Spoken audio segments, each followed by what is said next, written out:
Good morning, everybody. It is the Wednesday show brought to you by Academy Sports and Outdoors. I'm Tex Homer. Next to me is Ian Boyd. And on Wednesdays, we talk scheme, what we actually expect to see the upcoming week, or we dissect what we saw. So for you ball knowers, Wednesday show, that's the spot to be. Good morning, Roaster. If you guys want to become even more ball knowist, join InsideTexas.com. You can join for only $1 for your first week, and you'll get a full year of access to The Athletic. Also, our main man, Andre, right now is doing a ticket giveaway. You can go over to the Inside Texas Instagram. I'll put the link down in the description below, and that's where you can join to enter to win 2 tickets to Sam Houston State, good section, as well as a parking pass. We appreciate you, Andre the lawyer. Like I said, click the link down in the description as soon as the show ends, and you can go join over on Instagram. And we got a lot. Today is a really jam-packed episode of Wednesday Live. No pleasantries, Ian. I assume you're having a great morning. Let's get straight into the injury report here. Our very own Eric Nalin dropped this on us last evening. This is a quick update on guys. Pretty expected. You're going to play Sam Houston State, which is not a great team, and then you get a bye before SEC play. So it seems like there's going to be very little risk-taking. If you even have the sniffles, it seems like you'll be out this game, which is reasonable. Let's talk Trey Wisner first. He has a leg injury that is not that serious. He would probably play if Florida were this weekend. So barring a setback, he'll be good for Florida game. I'd like to learn more about the nature of Trey Wisner's injury and how it was acquired. Don't we all? CJ Baxter, running back. The sophomore has a very mild hamstring tweak and will miss this week out of precaution. Expects him back for Florida. If you ever tweaked your hamstring, that's the most annoying injury. You can just be walking into Chipotle and tweak it again. But I'm glad it's mild. DeAndre Moore, he is back to practicing. It is unknown if he'll play this weekend, but Eric imagines he will, given the issues in the passing game, but no confirmation. But he is back at practice at least. Emmett Mosley. More on that, but I think we'll get into it in the article. Emmett Mosley, fans have been clamoring there. He has returned to running, but he's not practicing yet. So IT does predict he'll be back for Florida. They just don't want to rush it. But, of course, we're a bad offense right now, so anyone can be the savior that we haven't seen. So we're hoping that Mosley will somehow come in and be the savior. Not likely, but it still doesn't hurt to add weapons. Alex January, defensive tackle, will return for the Florida game. And then this is a cool one. Jonah Williams, the ultra-talented freshman, began practicing on Monday. So he is back at practice. I know fans are clamoring to see him as well. So hopefully we can see Jonah Williams getting some reps here, and glad that he's able to practice again. Safety Phil Simi is practicing this week, but Eric's not able to confirm if he'll play this week. If he can play, we assume he will, given his youth. He can use the reps, and we saw him earlier in the season as well. And then Kobe Black is unlikely to play this week, and he has something that is not believed to be serious. So as far as injury reports go, this is pretty awesome, right? None of this is out for multiple weeks, scary stuff. It's all just, hey, let's not risk re-agging anything versus Sam Houston, and let's just get through our bye and heal up before SEC play. So as far as injury reports go, this one is a really positive one. I'm excited for SEC play because now Sark has to list the injuries and all of that. I think that was a cool addition that the SEC did. It's really helpful for me doing my breakdowns because it's hard sourcing every second string linebacker that's hurt on the team. Yeah. The big win for content creators. Yeah. Although we lost the spring game, but we got injury reports. You can still game the deal like you can, but it's still nice to just have it all in one place, Otherwise, you're hunting through articles, and this article was 7 days ago, and this one's 3. So is he still hurt? And it's just a pain. It's nice to at least have some list that's semi-official out there. I learned how valuable those are in 2012 all week long, I was like completely befuddled as to how Texas was like 9-point favorites at home against Colin Klein and Kansas State. And I found out late, and then Colin Klein beat Texas in Austin. And I found out afterwards that Klein had missed like every single practice. So he would have been listed as, or maybe that was actually 2011. He would have been listed as doubtful if they'd had this system, because I think it's based on your availability at practice, right? Yeah. Yeah. So if you practice injured, the coach can cover it up, really, and get away with it. 'Cause it's like, well, he practiced. What do you want me to say? But Colin Klein didn't even practice, and then just gritted it out because he was a cyborg. Yeah. Sure, Cane Daddy. I'm sorry for missing your super chat yesterday, man. I apologize for that. We were just getting out of there. Yeah, he had one at the end, so my bad. And then if we have another game like UTEP, let's shift gears to flag football content for the season. Apparently, Ian is going to run the veer and shoot according to his Substack, so we will just switch over. Paul is also in the middle of a season right now with his son, so yeah, if it gets too bad here, we'll just now. There's no guarantees it won't go bad for Ian either, but I think Paul's swinging some or putting some wins together. Ian had a rough season, but that's last season, dude. Ian's been stewing on I know Ian's been stewing on this for the off season, ready to come back. Ian's competitive. So yeah, we might just have to switch to youth football at some point. We're going to use cheat motion, Connor. Nice. Veer and shoot, cheat motion. I'm down with it, man. Yeah. Do they switch at that level? Can the cheat motion change the assignment? Say they're just manned up. It's just a pick, right? Well, the best teams play zone. If you play man against if I have one kid who can run and catch, any team that tries to play man on me, I will destroy. Yeah. Because now now that I've got my son, is apparently can play quarterback, I can torch any kind of man deal. But the zone teams are much, much tougher. Be careful, man. These quarterbacks are struggling lately. National Football League, College Football League. So I don't know if it's gotten to youth, but no, there's no. Well, I guess the equivalent of too high in our league is just cover 3. They're simulating blitzes and just the quarterback has no clue what's going on. Are those guys dropping? If in our league to blitz, you have to line up at the official 7 yards off the ball. Okay. So you have to declare your Intention. potential. Either you line up everybody 7 yards off the ball, which I've done, so the quarterback has no idea who's blitzing, or you just make it obvious, or you don't blitz. All right, we got a lot to get to. I'm sorry. No, I'm down with it, man. I was just reading the chat. All right, so this is Ian's article from a couple days ago. Is the 2025 Texas Longhorn offense a JAG of all trades? There you go, Ian. I know that came to you, and you were like, oh, hell yeah. JAG of all trades, JAG being the play on just a guy, right? If you're not worried about a player, you'll call him a JAG. But then Ian goes 6 levels deeper, fitting that into, is Texas just running too much stuff with inexperienced guys, and let's lean in to our greatest hits a little bit more. Do you want to set up this initial intro, Ian? So pre-game, we fell into the same trap that Texas fell into, where we watched UTEP play whoever, and they were playing an aggressive, tight front quarters defense that would just turn into like cover 0 on the back end pretty easily, right?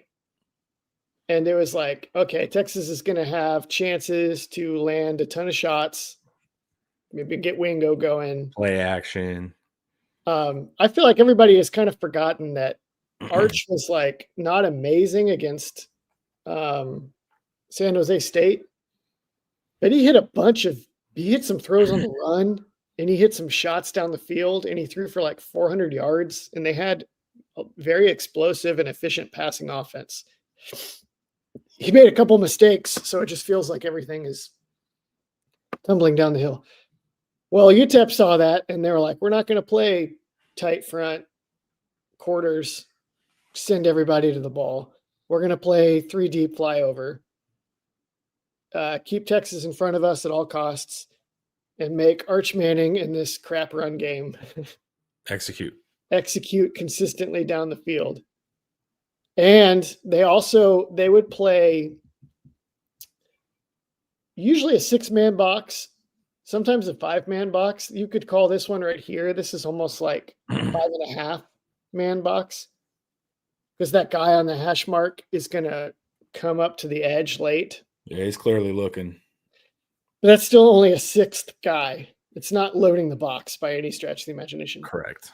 They would play 3 on the line, and then they would shift like crazy. Like, they were not giving static fronts for offensive linemen to say, I know exactly who I'm blocking and who's going to be where after the snap. They were just shifting all over the place. Real quick, Sean says Ian called it. He knew we could be bad on offense. That is giving me much too much credit.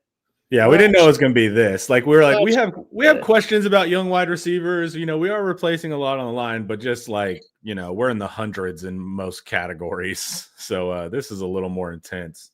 Although I will say that I spent all offseason explaining the parameters with which this offense could have success. And Sark has insisted on doing some other stuff. And we'll discuss that. So anyway, 3 deep, fly over, bend, don't break. Got my little Mark Twain quote. Yes. Rumors of my demise were greatly exaggerated by the flyover defense as the quoted. So Sark whenever people would say that Sark had figured this out, I would always push back. Because Sark's solutions were always like, he knew how to grind out wins against these teams. That's about as much as you could say. Well, what would make me mad when I'd watch Ole Miss be like, oh, that's a cute 3 high. Here's a touchdown over your heads. Like, Ole Miss was cracking me up with Kiffin because he's like, I don't care about the safety. He would just throw deep regardless. Can I say something controversial? Sure. I vastly prefer Lane Kiffin's version of the offense to Steve Sarkisian's. Yep. It's simpler. It's more college friendly. My own flag football offense, I would say, is emulated more on Kiffin and that branch of the Bryles system, certainly, than it is around Sark. Sark always wants to do all this stuff. Yeah. It's like, it's much better.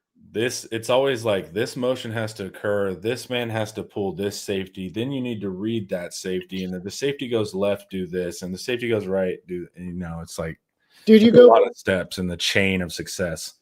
Tennessee's gotten better at this too. You put on Tennessee film this year and you look at their formation and you're like, oh, I know where the ball's going to go in this formation. And then the ball goes there. But they've spaced everything out. It doesn't matter. It doesn't matter. You know? All right. So Sark's like, okay, fly over. We are going to run the ball. We're going to run zone, punish the stunts. We're going to play with – they actually played less 12 personnel in this game. They played a lot more 11 personnel. Especially by the end, man. Sark kind of conceded by the second half. It was all like QB option stuff. By the second half, yeah. Let's see here. I have every play by formation and concept. Oh, that's cool. Send that to me. Yeah, are there formational tells? Yeah, he ran 12 personnel considerably more in the first half than in the second half. I just sent it to you. Cool. It didn't really matter. It didn't matter. Something always went wrong. If they're in 12 personnel, you can usually count on one of the tight ends not executing his block properly because they're young or they're too weak, depending on the guy. If that doesn't happen, the offensive line is going to screw something up. If that doesn't happen, the running back's not going to The follow. offensive line blocks it right, and the tight ends block it right, then the running back's going to screw it up. Yep. One time they ran a zone read play, and Arch screwed it up. One time. He actually is, I think, very good. He is. In the option read. But one time he pulled the ball when it was like absolutely the end was playing contain. One time he pulled the ball properly and nobody blocked the overhang. Ryan Wingo tried to and couldn't get there. It's bad, Connor. I know. That's what's frustrating about watching the tape, because if I could just point to one singular thing, if we fix this offense will be good. And it's always something different. It's the same things.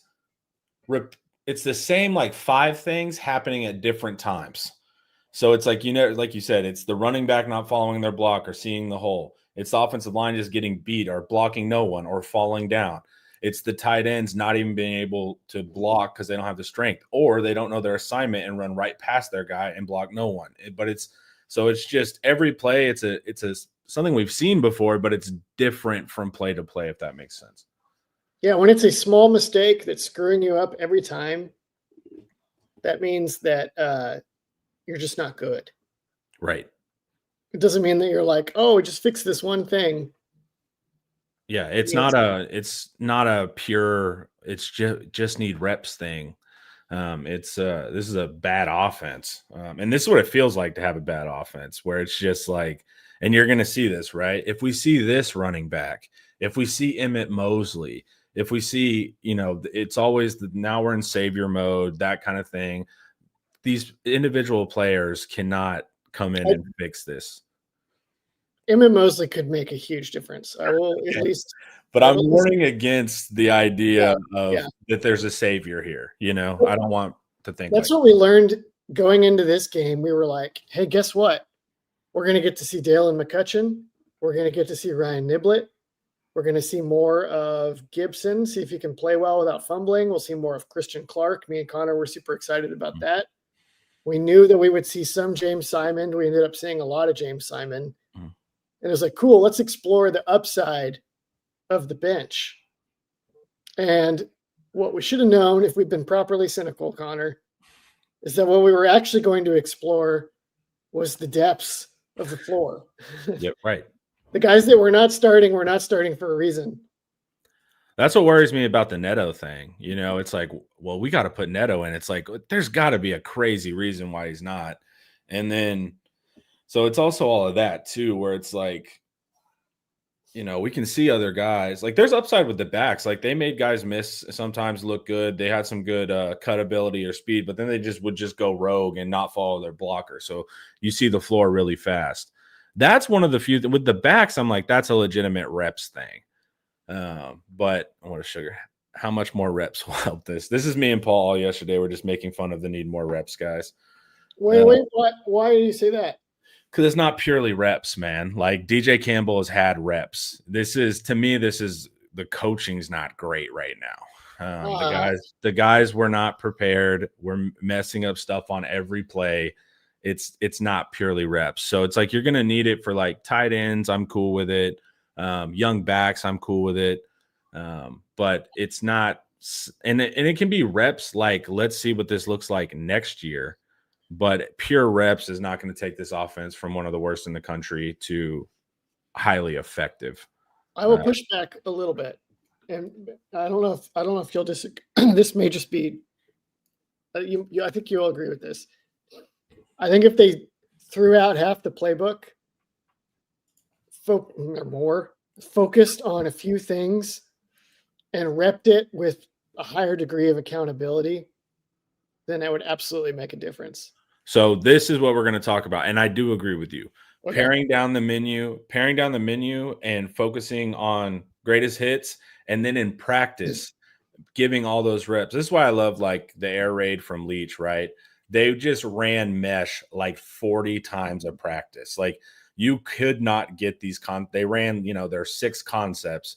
and they ran them so frequently, like everyone got incredible at them, and you could do it against superior talent and all of that. When we're going too broad, like Ian's going to point out, that's where you get in trouble because you have inexperience. It's confusing guys, all of that stuff. So I'm actually down with saying let's run GT or whatever our best scheme is. Let's make sure Arch has a pool read. Let's spread things out more. I think that can improve results. But this style of this shotgun approach of, running every run scheme in college football, meaning that you're getting 3 reps in practice on each one, Yes. clearly does not work. So yeah, when it comes to trying to figure out in season, make it better, I agree there. But that also lends to coaching. It's like, why are we doing so much of this stuff? And this season, we'll see, do the coaches, go much more focused on that? Because you got to work with what you got when you do have younger players. All right, let's do the run game report. But before we do that, guys, let's hear a word from our sponsor, Academy.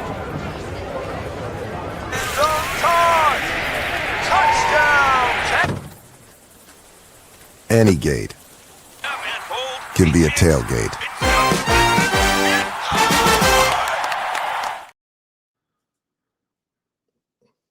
All right. Run game report, Ian. Any intro here? Or you want to get straight to this fine chart you've put together? Let's get to the chart. So beautiful. All right. Ian was able to break it down by personnel and then also the run schemes. And this is really helpful because then we can see literally which runs have had the most success, and then try to select 2 or 3 or 4, opposed to 8 or 9. What sticks out to you here, Ian? Well, okay, that's a good segue into this. I list like, I don't know, 8 run game concepts. Yeah.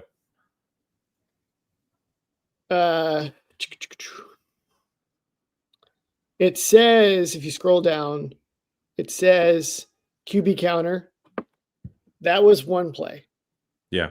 Arch read it well. He followed his blocker, had his hand on his back. They have of counter, they have, I don't know, 1, 2, 3 or 4 plays, different plays that I list under counter. And then they have counter read, which is another play. And they can run that at least maybe 2 ways, right? I put all power trap down G. I put that all in one group. They have a few different ways to run those plays. And then zone, they have a few ways to run. They probably actually run duo, inside zone, mid zone, and outside zone. And I'm just at a point where I don't bother to differentiate them. Yeah. I just put duo and inside zone in one group, and I put mid zone and outside zone in another group. And there may be some places where it should have been, in a different inside zone. You end up with a 15-page chart if you break everything down like that. But that's the problem, is that all these different schemes have slightly different rules. Yep. And Flood has a great reputation. He's considered to be pretty good at teaching multiple concepts and having carryover from concept to concept so guys can do them all well, right? But it's not, you don't see it on film. They're not doing these different schemes well. So much for that. So where is the bang for our buck right now in the run game? It's in the gap schemes. What they're really good at, I've noticed, is that the pulling guards are really good at getting to that first unblocked player on counter and figuring out whether to kick them out or to trap them back inside so the next blocker can know whether to lead inside or outside. And then the second blocker is been pretty good at reacting to what the first guy is doing in terms of, do I lead inside? Do I help him knock this guy out of the way? Do I lead outside? Even the tight ends, like Nick Townsend, is kind of inconsistent, but even he makes some pretty good decisions and always plays violently Yeah, he's active. They look, when they run the gap schemes and the counter schemes, they look like they're doing something that they've emphasized. When they run zone, they screw up basics. Like me and Paul went over in Film study. in our Batman and Robin deep dive yesterday afternoon. Like they just botch like basic stuff when they're running outside zone. So I think the gap schemes fit the personnel better, but I also think that they have worked it more and they know what they're doing. When you watch Connor Stroh on zone, people that are seeing clips of Connor Stroh blocking zone online, and they're like, how is this guy a P5 scholarship or P4 scholarship player? What in the world? How is he playing? How is Neto possibly not better than this? Blah, blah, blah, right? He looks terrible at times. If you watch him in the gap schemes, I'm not going to say he's an NFL player, but he looks totally fine. Pretty much all of them on the gap schemes look either good or totally fine. Like that, or like, that works. That's fine. Right? Or at least, well, and like you said, there's confidence there. In zone, sometimes they don't block anybody. Yeah.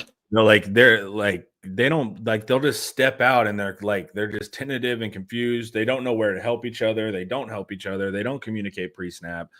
The zone stuff is silly. And they clearly don't know how to execute it, especially seems like they might know how to execute it versus a 4 down, but as soon as you give them a 3 down, now it's weird to them. Like any type of front variation seems to get them too. So yeah, I agree. The gap schemes, they're at least the visual confidence is there in the gap schemes. What we mean is counter, powers, that kind of pulling stuff when we say gap schemes.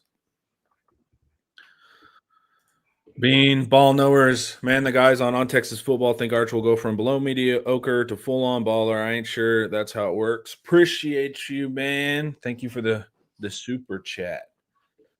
We have to see with him, man, because if it's a mental aspect, that could theoretically leave as fast as it came. But, yeah, it's just a really unique quarterback situation that we're in right now. Because I was rewatching, what did I send y'all? Mississippi State. Just the once again, I keep saying visual, but like the visual confidence of Arch was like crazy different. And of course, he felt more comfortable with that team. Apparently, felt more comfortable with that offensive line and his receiving threats.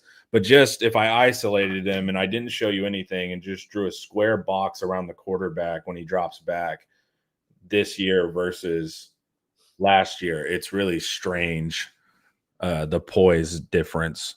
And sometimes Arch does have the poise, and then sometimes he doesn't this year, and so it's just really inconsistent. It's tough to predict or project or any of that. Yeah. I don't know what a normal recovery is like for something mental like that. It feels like it could be just a switch that you flip. It's an ayahuasca journey, dude. We need to send him to South America. He needs to walk he needs to walk with the spirit lords, and then he'll come back a new man and he's throwing bombs. He's going to come back being like, why schizophrenic? Oh yeah. Why does everyone care so much about football, man? Yeah, I realized.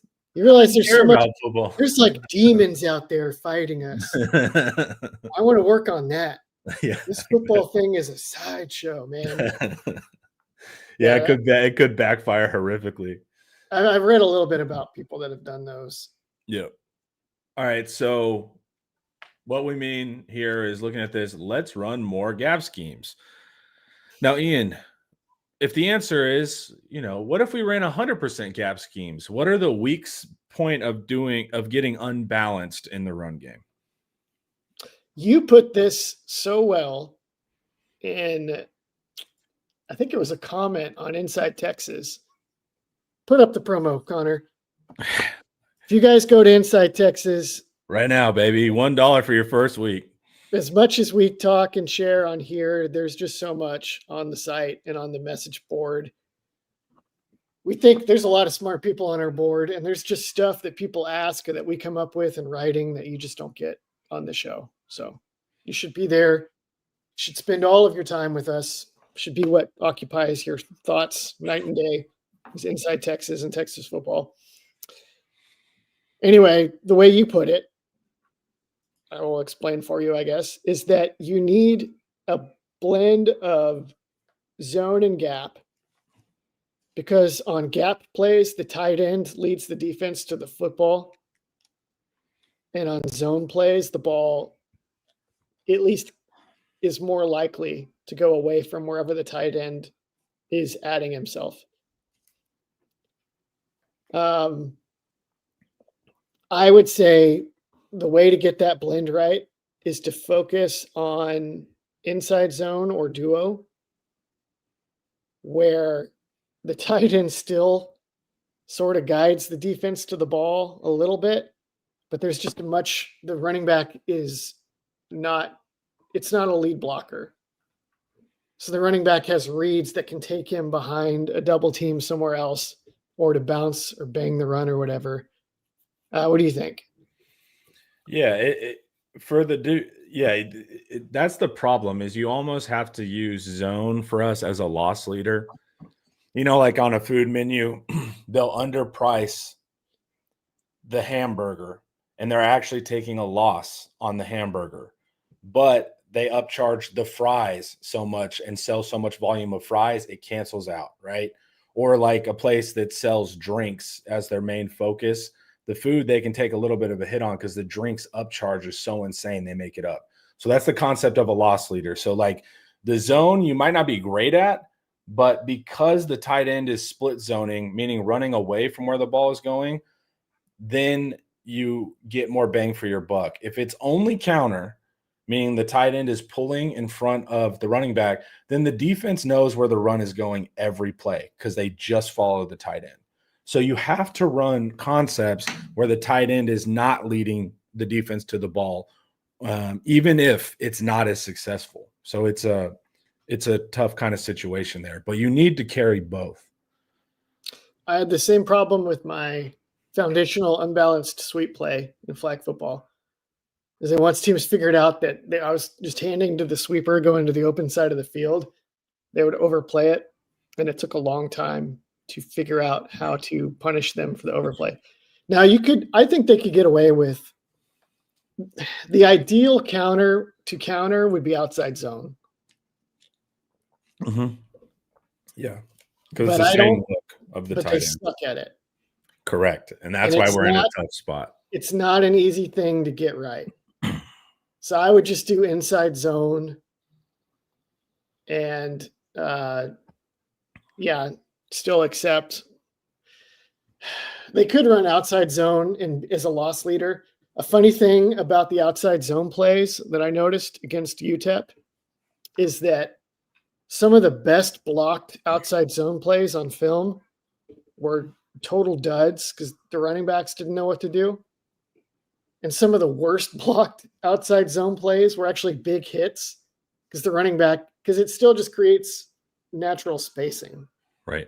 And a couple times the running back would make a good cut against the grain and pop UTEP for playing like a 5-man box or for getting caught in a stunt. And the offensive line would be flailing and falling over themselves. But like Gibson or whoever would still make a good cut and pick up still only a modest gain. It was not a very impressive day. But so we need to run counter more heavy, ideally like a GT, right? Mix in they need to spam GT a heck of a lot more than they do. Yeah. Which means pulling the guard and the tackle, the tight end's not involved. So just O-line. And that one can help you when your tight end is out of the core. So they can be a pass catcher, right? If you're running tight end counter, then your tight end has to be in the core lead blocking. So you want also counter variations to where the tight end can be in the slot and go out for a pass as well. So run a lot of GT counter, GY counter, and you have to keep some version of a loss leader of zone in there. Pick which one you think gets you the most bang for your buck, but really it's more of an investment strategy, just to not tip the defense. Charlie did post that a Sam Houston guy says that our offensive line is tipping plays. He didn't go into detail about how they're tipping plays because that would cut their edge out. But I wonder if he would tell Charlie post game how we're tipping plays, at least privately. I would like to know that. But that I bet if our coaches heard that, it shouldn't probably be that hard to figure out. Yeah, but it is interesting that an opponent was like, y'all are giving something away pre-snap. But he didn't give more than that because that'd be unwise. Maybe it's because they run so much crap. The center is going, remember, guys, duo means combo. It's just explaining it. That's it. That's if they communicated effectively pre-snap.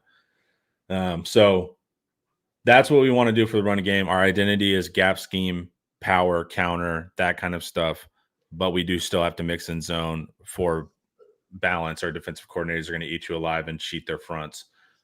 So that's the big thing. And then this is an example here of Christian Clark. Yeah. Let's zoom in. So this is Christian Clark taking. This is just a normal GY counter. This is GY counter. So Campbell's going to kick out, and then our tight end is going to lead up to block a second level defender.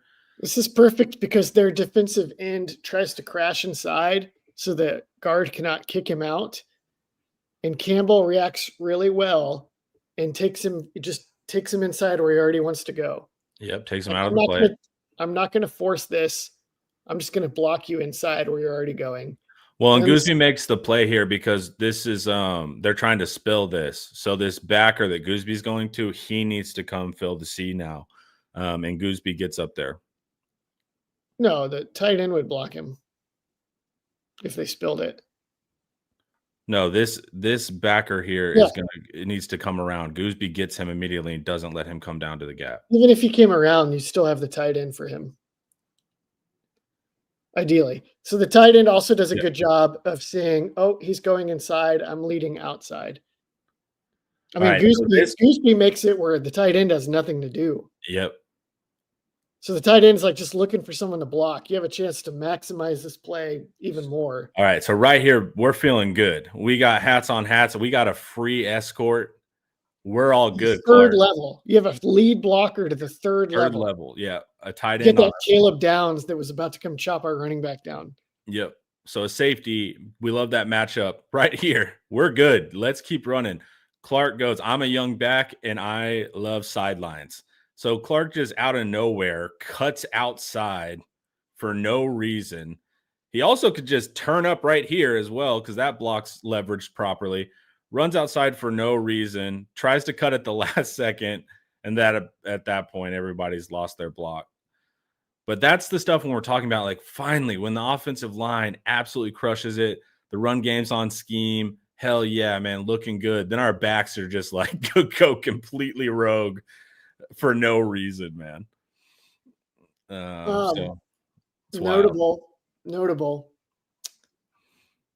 We did not see Christian Clark again. Did we not? I didn't. At least not very much after this. This is like right before the half, and somebody saw this and showed it to Sark, and God only knows how many 4-letter words Sark uttered when he saw this garbage. But here's what I do like. Here's the moment I do like. Just isolating this. It's a good cut. What? Yeah, it's a good cut. The change of direction from our starters is nowhere near that. Oh, yeah. It's a good cut. Like, just physically look at his legs.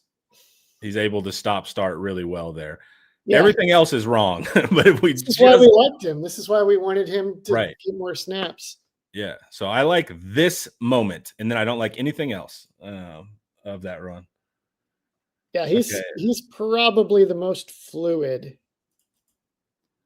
And then this is the Gibson one, right, where the hole is very evident and he still wants to take it outside, right? So this is zone. This is split outside zone, which I bet we see more of this week. And so this is what I mean by the tight end. See how the tight end here in zone is going away from the ball. Yep. And if we saw on the play earlier, what we just saw was on counters, what did we see the tight end do? He goes to the ball.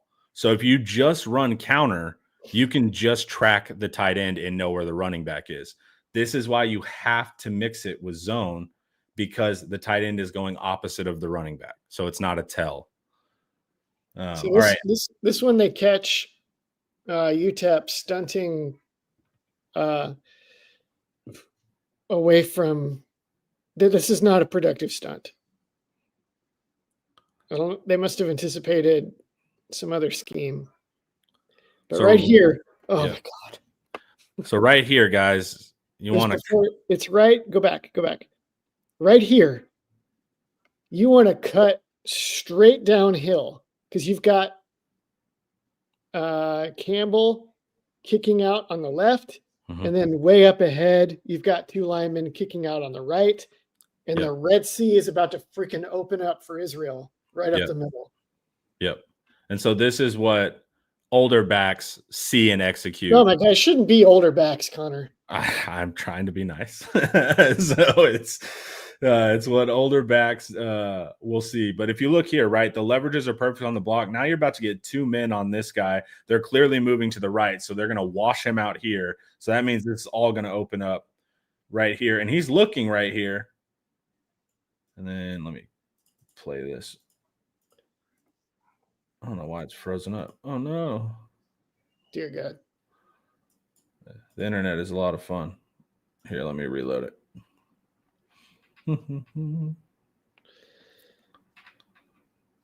Too much. Technical difficulties, gentlemen. I don't know why this big... Oh, it's up. Up. Right here. Here we go. Okay. So here's that big cut moment right here. He even thinks about it. Looked at it. He thinks about it. He steps towards it for a second. And then it just keeps freezing up on me now. But it won't do its thing now. But anyways, that's the play. And then he's going to cut outside and for no reason. We'll give it one more go, boys. All righty. I don't know why it's loading so slow right now. All right, let's just try to get a play going. Cuts in and then just cuts out for no reason, for no gain.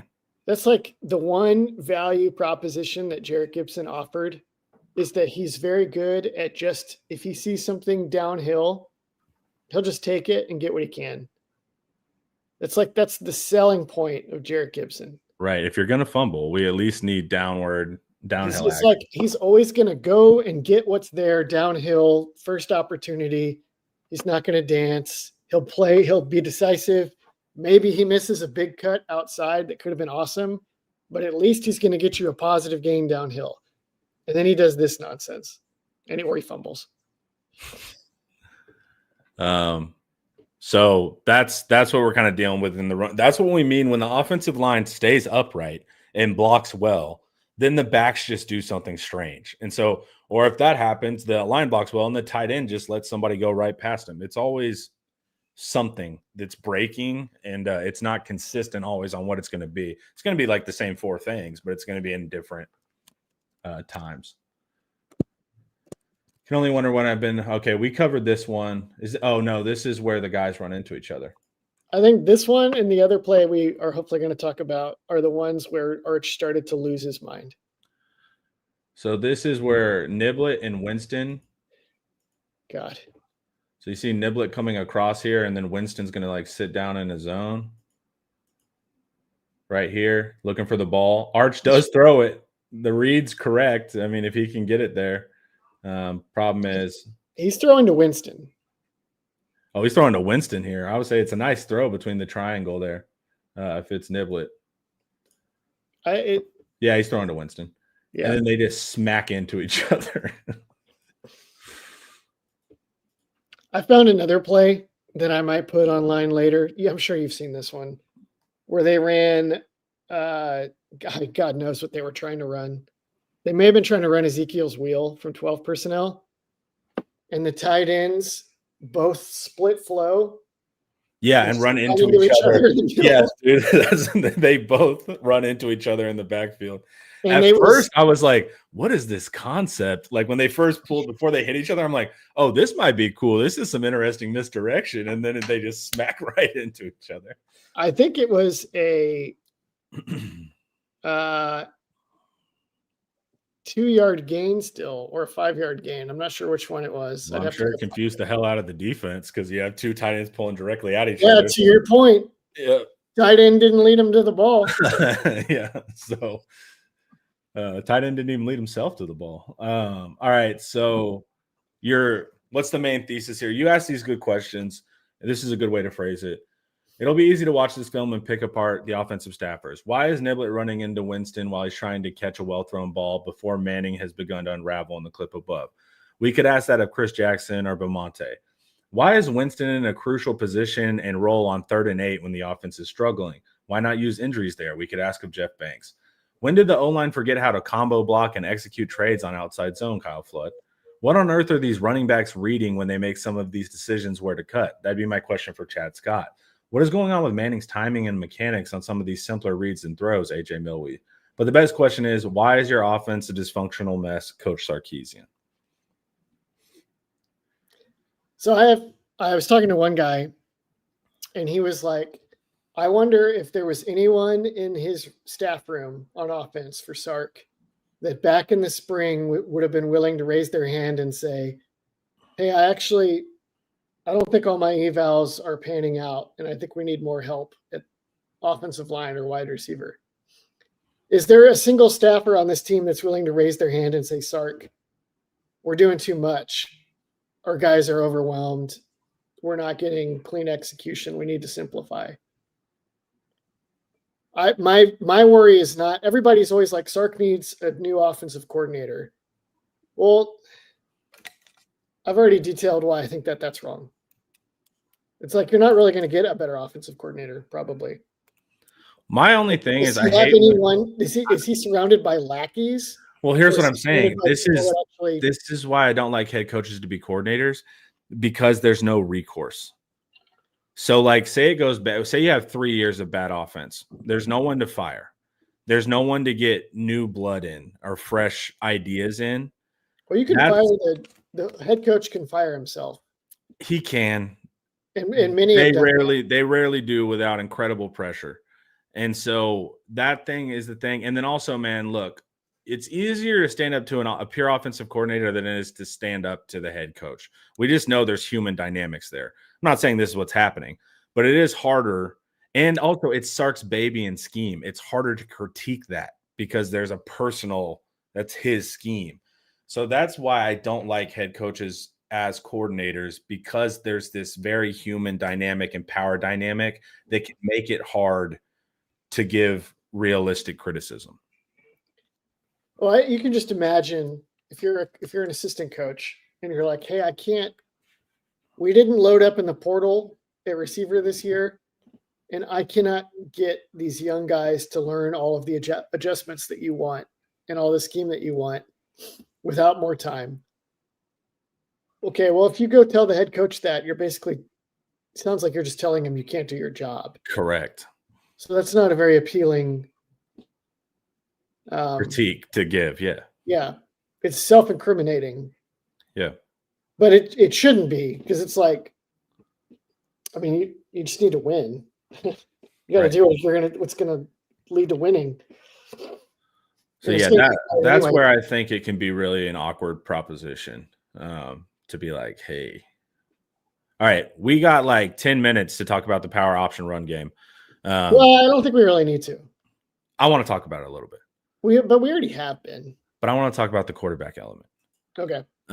But before we do that, guys, let's hear a word from our main man, David McClellan. Big financial decisions don't have to feel overwhelming. There's someone who can guide you every step of the way. David McClellan is a fiduciary financial advisor with Forum Financial, and he's working closely with his clients as a true financial life coach, guiding every aspect of your financial journey with expertise and care. If his name sounds familiar, that's because David was a swimmer at Texas and a member of several national championship teams. Today, he channels that same championship mindset into helping people win with their finances. David specializes in financial planning, and he's contributed numerous articles to Kiplinger on the topic of retirement tax bombs. And right now, David is offering viewers a free intro consultation to assess your financial situation. Do not miss this chance to get personalized guidance from a trusted expert. To schedule your free consult, email David at dmcclellan@forumfinancial.com, or you can call him directly at 312-933-8823. The contact info is in the description. I know you boys get fired up on those ads. Go get you some financial advisory situations going on. Go get you some, fellas. All right. So someone asked, what's a JAG offense? I just joined. So JAG is the pejorative for just a guy, football players. If you're not worried about a player, you'll say he's a JAG. He's just a guy. But Ian makes a play. It's kind of like mid. Yeah, or it's mid. It seems like it would mean average. But whenever you call something average, you actually mean that it's bad. Yeah, exactly. And when people say mid, they mean bad, even though it should mean mid. But anyways, yeah, it just means that. And then Ian makes a play off of that, talking about, are we JAGs of all trades? Meaning, are we running too much stuff to where we're not really good at anything? Let's try to master some concepts opposed to running everything in the playbook. Okay. Can Texas pivot to a power option run game? So we talked about counter. We talked about all of that stuff. We're good there. Let's talk about specifically how the quarterback run element. Are you zooming out? Aren't you just about to have to zoom back in? I don't know if I'm making. Are we showing more clips? Yes, dude. You went clips heavy on these. I got so many clips on this. you got too many clips on this, brother. We don't need to do them all. So, and we can show you some power option. Do we need to cover this again? The actual power run? Are these all? Oh no, these are counter reads. So we do read on these. So we add a read element with Arch. Arch is our most dynamic. He actually has the best vision running too. He's good at that. He's been our most explosive runner as well. And I think he has the highest yards per carry. So take of that of what you will. But here's a GT counter read. So a power run with a quarterback read on top of it. It's going to always knock me off right there. All right, here, let's take a look. All right, so Arch can pull on that backside depending on what they want to do with the read man. Yeah, the edge goes runs upfield towards Arch. So he doesn't have a viable path to the running back. So Arch hands off. And the kick out and the lead block are both good. Down blocks are good. What's this one? Same thing? Yep. So keeping that read element can take a defender away from needing to be blocked. It can change even how they want to structure some of the coverages with their overhangs. Because sometimes you'll just tell the end to crash. UTEP would do this. They'll tell the end to crash and they'll bring a second or third level player just to cover the backside. You can do things like that as well. But it's just mostly quarterback runs a pain in the ass for every team ever. It also it counteracts what you warned about, which is the tight end leading you to the ball. Yeah. It only does to an extent, but it's still a problem for teams. It's like, okay. This one is like, I love this play. It's like counter because the guard kicks out, but the tight end goes first and he leads back like he would on counter, only he's just like right there. He just inserts essentially. And it's an amazing play because the angles are good and because you feign this action, and instead of blocking, the tight end just releases up the field on play action. Yeah. And now you have this nasty series of tight end leak play action plays that are really, really hard to defend. And this is someone pointed out very early. They were like, well, what are the pass plays that are tied to zone runs? And that's great thinking. because good systems, your runs can turn into play action passes. You're trying to make things look similar, and then you run it a few times to condition the defense, and then you slip a guy out, right? So that was just a smart observation. You always want to be thinking, how can our run schemes turn into pass schemes, and how can we make everything look fairly similar? And Sark is if Sark is good at anything, It's good at that.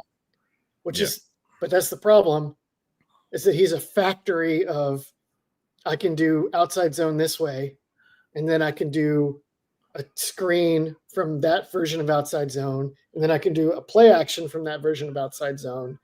And now I'm like way 3 levels ahead of the defense. But we can't execute level 1, so you can't get to level 3 at times. Yeah, we can't execute level 1. Yeah. Yeah. And that's the problem with layered offense. If you're good as hell, it's dynamic and it crushes. But if you can't get to level 2 and 3 unless you can do level 1 well. And we're not level 1 right now. So this is duo. This out of pistol. Man, I don't know a back that doesn't love duo. It's so downhill, single read on the mic. If the mic does this, then that. It's if this, then that read for backs, and they just love it. And so I'm not surprised that Simon's good at it. Boom. Good. Love that run.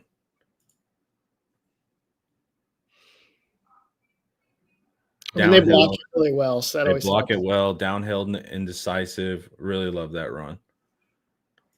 Duo is helpful for fat people. Yeah.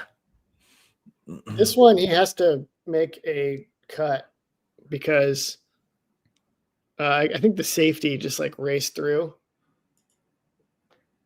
But everybody else is blocked, so he has a chance he has an angle to get outside. Yeah. And making that guy miss, that's important. We haven't had that with our starters that often. So that's why this is tough, because like you'll see these moments from our young backs that look frankly better than our starters, and then they just go rogue on a concept, and you're just like, sheesh. Yep. I'm curious to see more from Simon. I wonder if it's not obvious to me that I'm not actually sure that he's really better than Wisner, but we'll see. Yeah, I can't make that analysis with one half. There's just garbage outside zone. Let's get past that. Okay. Suffice to say, Texas is garbage at outside zone right now. All right, here's quarterback zone from empty. This one is like Pure. It's basically duo. It's like we're gonna step into the double teams and just.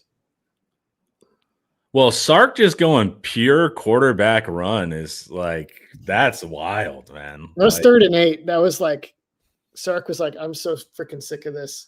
I know. But when we're talking about, Sark struggling to adapt to some things, like some of this second half was Sark being like, all right. Because he had a quote saying, I don't want to play athlete ball or something like that. And it's like, well, you're going to have to play athlete ball.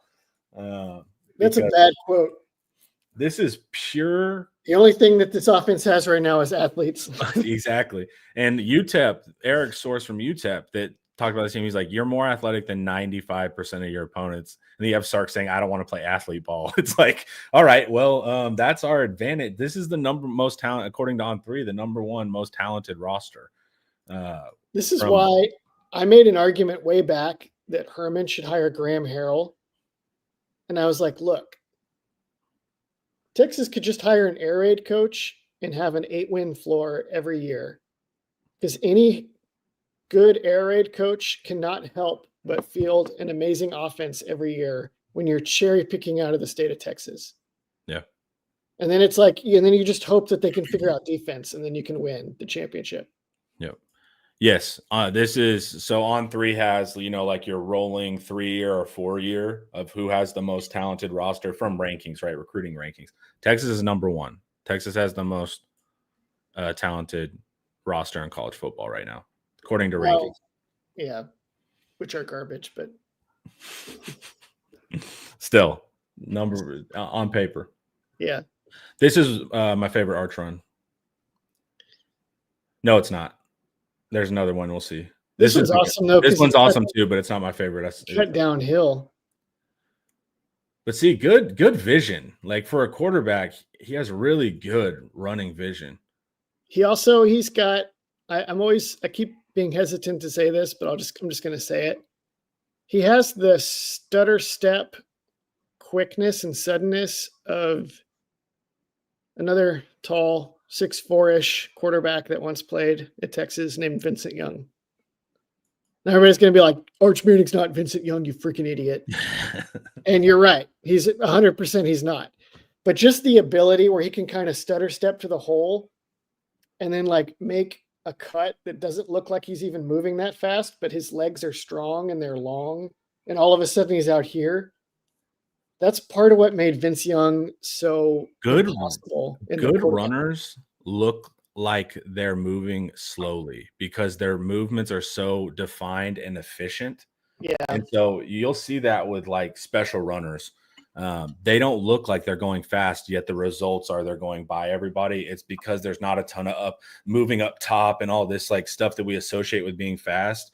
They're much more fluid. Go watch like top sprinters. They're going insanely fast, but everything is just optimized. So it looks actually like they're not moving that fast. All right. I think this is you're going to see it again on this with the stutter step. So he's falling. Look at that. We're following our blocker. We break a tackle and we fall forward, right? Following our blocker so much that we put our hand on his back. Break a tackle, take on two guys. Like that's good running. That's good running for a running back. He's got, when they run Arch on these against these super conservative pass defenses, then every run becomes like that Gibson or that Clark run where they have a huge obvious cut and then they screw it up. The numbers advantage Texas would get when they ran Arch made it so that like every play was like that. So it's like, these are not, he looks good on these, but he has amazing angles to work with. Yep. You can't count on this looking just like this if they play Florida or Oklahoma and we're at a point where the other team knows if they don't run Arch 15 to 20 times, they got nothing. So just keep that caution in the back of your mind. Yeah, this is UTEP. All right. Sugarcane Daddy. Has Sharks shown any willingness to adapt, change his offense? I worry about it becoming outdated like Jimbo. He does in the second half. I mean, he's doing pure quarterback run. So that's a change of philosophy in that regard, at least. And we'll see, man. Do we spread people out more? Do we focus more on the power option like we're talking about? Those are the things you'll see adaptations. Are you asking if he's going to like stop running crossers as much? I have no idea. But as far as that, like that's a little that right there, just running Arch purely without some read or whatever on that 3rd and 8 is proof that Sark is willing to try things with this specific quarterback. What do you think, Ian? Yeah. Plus just the idea of recruiting mobile quarterbacks. Yeah. Dia, KJ, like I'm going to tell everybody something that I'm just reading between the lines. They knew what I've known, which is that this is the only way the offense is going to be great this year, was embracing this. Because they just don't have the tight ends. They keep trying to develop the tight ends in case they could actually allow them to be a more pro-style team. And when they do, it's a freaking disaster, right? So I think Sark has always known we got to lean into this spread option stuff for the meat of our schedule. And I think he's kind of been trying to save it a little bit, right? You can't run that offense with Trey Owens. Like, you insert Trey Owens into this context and you're going to find a new floor. Not because it's not Trey Owens' fault, but if he doesn't have reliable receivers and you can't run the ball with tight ends and he can't help in the run game, you are drawing dead. Yeah, you're a sitting duck. And that's why they got Matthew Caldwell out of the transfer portal. He pulled a zone read keeper at the end of this game for 14 yards, mostly because the whole team chased the back. Yeah. But he can move and he knows how to execute those concepts. So that tells you that Sark has made the adjustment in his mind, but he's just like, he's just playing this game where he's like, well, let's just see. Let's just see what happens if we play 12 personnel. Let's see what happens if we do this or that. Or maybe we can at least put it on film.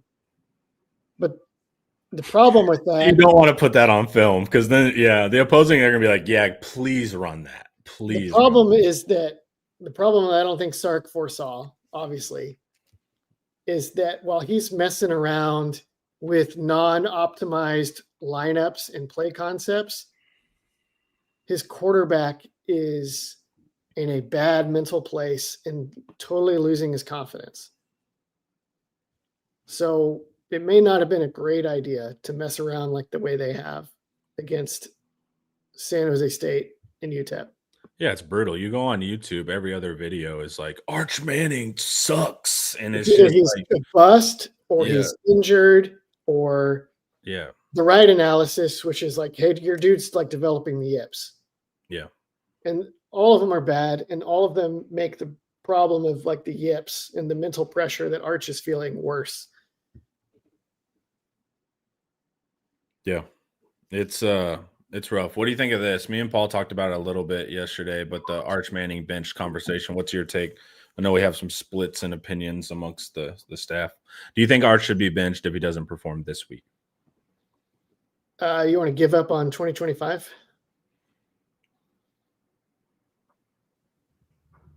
I don't. So I would not bench him. Why do you think that's a give up? Here's the thing. If Caldwell can execute at a base level, right? My question is this, not if Arch doesn't light it up, but if you run into a situation of like 10 straight incompletions, not that extreme, but that again, what are you giving up either way? If he can't pull out of this, you get what I'm saying? If it's the yips, he's got to get through it. He's just got to get through it. And you can't just yank. Now, it's possible that you could pull him for a minute just to try to get his head back on straight. This is what Paul and I talked about. It doesn't mean that Arch is pulled for the year, and it doesn't mean he has to transfer. I would be hesitant to pull him at all. Because I just don't know if that, because it's a mental thing. And you gotta play this in a way that gets Arch right mentally, which I do not think Sark has done a good enough job of doing so far. I don't Like, think I think anyone Ari realized that. Run the third down route. Well, and it's tough, right? Like, because he presents this stoic kind of vibe, so it's hard to read there, right? Then he has like all of the Manning pressure of this kind of jokey but still stoic thing. So you have that, and I just think we knew how much pressure was on him, but I don't think we really knew what that does to a 21-year-old or whatever. So that's where it's tough too. But the pressure's not leaving either, and so it's what do you do? And if the yips continue for 3 weeks, okay. But what if you're in yips in game 10? And so it's like, it's at some point, do you need to at least prepare some game reps for Caldwell just as insurance? Because we'll assume he gets out. It's just we don't know when you would get out of the yips. When I don't think you get out of the yips on the bench. Like every time I've ever heard people talk about it, it's like you have to confront it. It's like you need aversion therapy to get through it. And the University of Texas leads the nation in their exposure therapy program. They bring people in who are scared of snakes with rattlesnakes and make them unscared of snakes. So there's no university in the nation or in the world that leads in that science. So maybe you send them over to some department over there too, because we literally have the best psychologists at that specific thing, which is funny. I mean, that's a good idea. Here's some risks if you bench Arch. Here's one risk. What if Matthew Caldwell comes in and you get a Caleb Williams, Spencer Rattler deal where Caldwell is kind of cooking? Yeah. And you're like, I think we have to start Caldwell the rest of the year. Well, are you really ready to do that? You know, But it's also like we are talking purely from the perspective of Arch here and not about what's best for the team, if we get in that situation. And so it's like, I love Arch, man, but he's a quarterback. Like if Caldwell comes in and lights it up, I like that when the Texas Longhorns win. I know it's behind the scenes. I know there's politics. I know all of that, but everyone comes at this from how is Arch going to feel, opposed to like how's the team going to feel.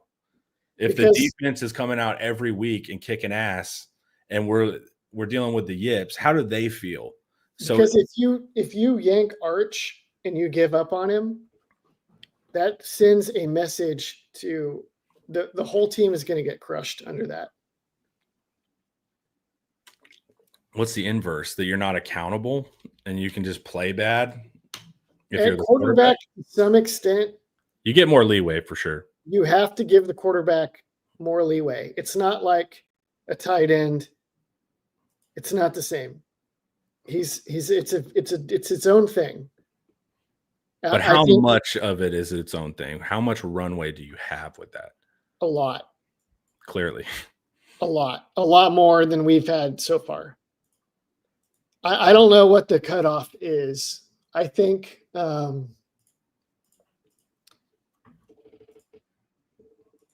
if he's pooping his pants in the Oklahoma game, that's when you start. That's when you think about pulling him and seeing if Caldwell can get you out of it. But if you do that, like I said, you might make it worse for Arch. You might send him into a hole, and you might have just lost him for the season. Such an unfun game that Sark has to play here, man. Yeah, it's brutal. Yeah, it'd be different if like it was purely a physical thing, but the psychological element of this is like complicates it. And once again, I want to stress that it's not just about Arch's psychological. There's a whole team here too. So you have to think about that. But it's like, it's super weird. So unfortunately, me and Ian didn't solve it. Well, the only person that can solve this is Arch Manning. Yeah. Which, welcome to adult life, Arch. Yeah. Yeah, exactly. For sure.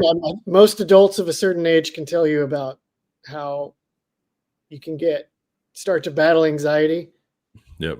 And eventually it's just either you grit it out and figure out how to overcome it and function over it, or you don't and you spiral. So, yep. And college too, man. College just in general, not even for football players. A lot of people go into the whole, man, you get depression, anxiety, whatever it is. It's also a part of, unfortunately, like kind of the youthful experience.